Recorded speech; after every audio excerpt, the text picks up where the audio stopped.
If the editors of the Herald Sun, who thought that that was an appropriate story whilst ignoring the last 2 months, were watching this right now, which, trust me, they are, looking down the barrel of that camera, what would you tell them? You are absolutely pathetic because you're not about true journalism to tell the people the truth in this nation. Give everyone a fair go. Let the people judge us on the truth. And you're not prepared to print the truth and get out of the business of being a journalist.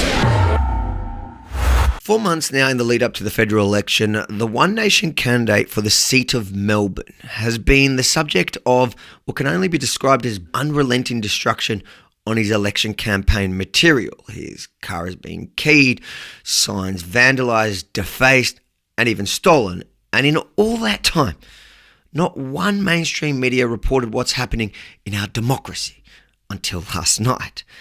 This inflammatory headline from the so-called conservative outlet, the Herald Sun. Sounds pretty bad, eh? Yeah, nah. When you get past their paywall, well, basically the story is he caught 2 uni students ripping down his campaign signs from his own building. And in typical leftist fashion, well, they cried victim when they were caught. To be clear, no criminal charges were laid against the One Nation candidate. Instead, this story is entirely based on allegations in an interim intervention order, the easiest thing for a woman to get.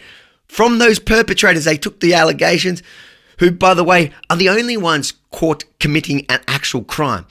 And they're not even denying stealing his property. They're just begging the court for protection from their big bad victim after getting caught committing an offence. But for some reason, the Herald Sun ran the unsubstantiated, to say the least, allegations from the perps as if they're fact. All the allegations made in the Herald Sun are totally denied, Avi. They'll be strongly defended. So I'm actually the victim. Are you supporting your candidate, and what's your response in general about this? I am supporting my candidate by all means, and actually I got a message to him last night and I said, I am supporting you, you've got my full support behind you. And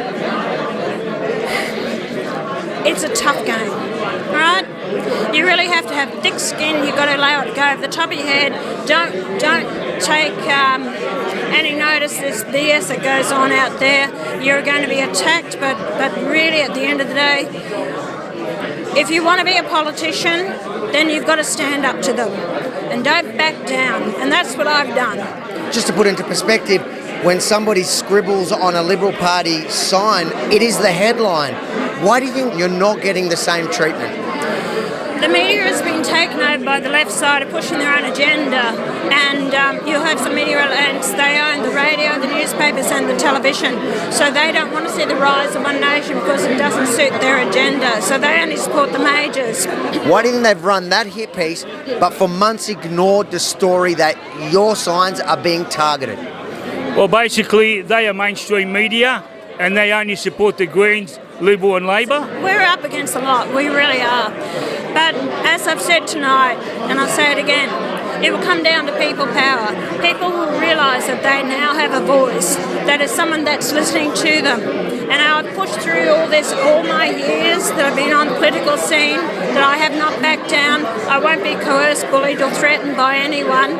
And it's about standing up for what you truly believe in. 2 doors down, there's been a green sign put up on my building without my permission. It's never been torn down.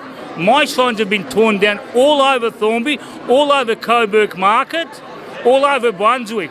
They have been ripped to shreds. That hasn't been reported because the mainstream media have only got one thing to do. They want to protect the main parties, Liberal, Labor and the Greens. I've actually done speaking engagements to the university media students, and I say to them, get some backbone about you. You know the truth. Write it about those people, because what you're doing is you can actually spin the story, destroy their life and families' lives. For what? Because your editors and those people are telling you how to put a spin on the story. But I said in the long run, you're doing a disservice to the people and also to yourself and the profession that you are supposed to be a media. I don't want any favours. Just report the truth and let the people judge me. If you think this story is important, make sure to share it far and wide, because as you can see, the mainstream media, well, they'll only publish half the story with twisted facts to suit their agenda. So it's up to you to help set the record straight with the truth. the plain truth. And to ensure that you continue to receive the other side of this election coverage, the truth, head over to ozdecides.com, sign up to our mailing list, and if you like our work and you're able to, please consider chucking in a few bucks to help cover the cost of real journalism down under. ozdecides.com. It's all there. Check it out now.